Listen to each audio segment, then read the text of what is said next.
Assalamu alaikum, I'm Aisha and you're watching Samar News. Here are today's headlines. US President Donald Trump has launched his Board of Peace, initially focused on cementing Gaza's ceasefire, but which he said could take a wider role that may worry other global powers. Trump said that once this board is completely formed, they can do whatever they want to do, but in conjunction with the United Nations, adding that the UN had great potential that had not been fully utilised. Trump, who will chair the board, invited dozens of other world leaders to join, saying he wants it to address challenges beyond the stuttering Gaza truce. US President Donald Trump has said that his meeting with Ukrainian President Volodymyr Zelenskyy in Davos was very good and that the war in Ukraine has to end. Trump spoke briefly after the hour-long meeting, saying his message to Russian President Vladimir Putin was clear. Zelenskyy had earlier planned to skip Davos to stay in Kyiv amid power outages caused by Russian strikes. After the meeting, President Zelenskyy said documents aimed at ending the war were nearly ready, adding that Ukraine was working with honesty and determination. Speaking in Davos, he said Russia must be ready to end what he called its aggression. Mentioning that Venezuelan leader Nicolas Maduro was on trial in the United States, but Russian President Vladimir Putin still was not, Zelenskyy contrasted the two situations as he called for stronger action against Moscow's aggression in Ukraine. Russian President Vladimir Putin says Moscow is ready to send $1 billion in Russian assets frozen in the United States to President Donald Trump's Board of Peace initiative. Speaking to Palestinian President Mahmoud Abbas, Putin said the funds would support the Palestinian people. He said the proposal to use frozen Russian assets had already been discussed with Washington. Russian President Vladimir Putin will today discuss a possible peace plan for Ukraine with US envoys Steve Witkoff and Jared Kushner in Moscow, after President Donald Trump said a deal to end the war was reasonably close. He said that he would meet Witkoff and Trump's son-in-law Kushner in Moscow to continue dialogue on the Ukrainian settlement, as well as Trump's Board of Peace idea and the possibility of using frozen Russian assets.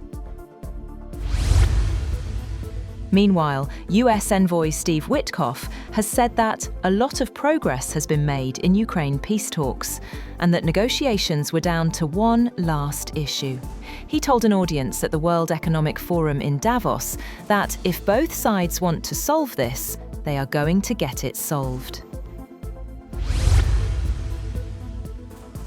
US President Donald Trump has abruptly stepped back from threats to impose tariffs as leverage to seize Greenland, ruled out the use of force, and suggested a deal was in sight to end a dispute over the Danish territory.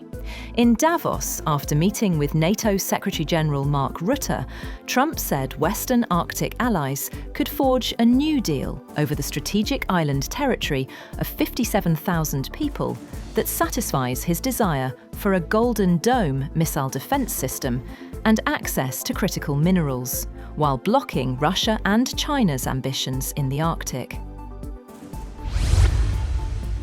On the other hand, the NATO Secretary-General said the issue of whether Greenland will remain with Denmark did not come up in his talks with Donald Trump. In an interview on Fox News' Special Report with Bret Baier show, Rutte was asked if Greenland will still be under the Kingdom of Denmark in this framework deal that Trump mentioned.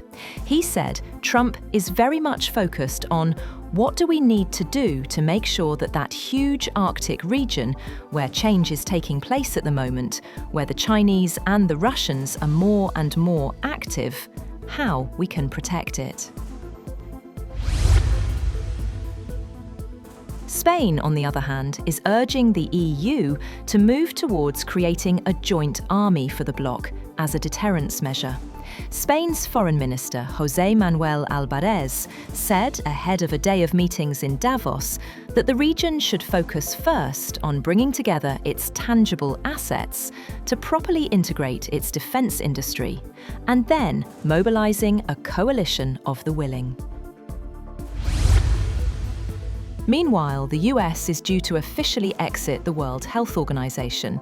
In the face of warnings, it will hit both US health and global health, and also in violation of a US law that requires Washington to pay the UN Health Agency $260 million in fees that it owes. A US State Department spokesperson said the WHO's failure to contain, manage, and share information had cost the US trillions of dollars, and the president had exercised his authority to pause the future transfer of any US government funds, support, or resources to the WHO. US Vice President J.D. Vance has headed to Minneapolis to back immigration agents, where tensions remain high after reports that US immigration authorities had detained at least 4 children, including a 5-year-old. The detentions occurred amid a large federal crackdown that has seen thousands of immigration agents deployed to the city. Officials questioned why such young children were taken, while the Department of Homeland Security said children were not the target of the operations. 3 people have been shot dead in an attack in the Australian state of New South Wales, with local media reporting the gunman remained at large, and the shooting was a suspected incident of domestic violence. Police said an operation was underway in the town of Lake Cargelego and urged residents to stay indoors. Emergency services were called to the scene following reports of a shooting in the late afternoon.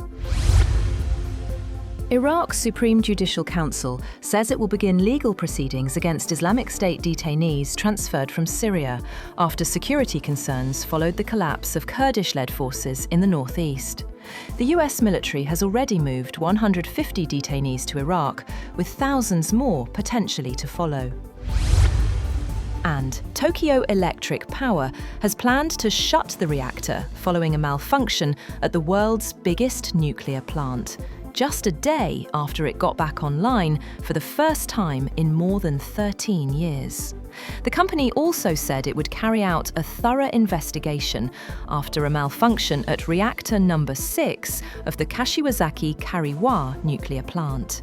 An alarm was triggered early Thursday during work to withdraw control rods from the reactor. It marked TEPCO's first reactor restart since the Fukushima disaster in 2011. That's all for now. For more updates, visit www.samar.tv. Thank you for watching Samar News.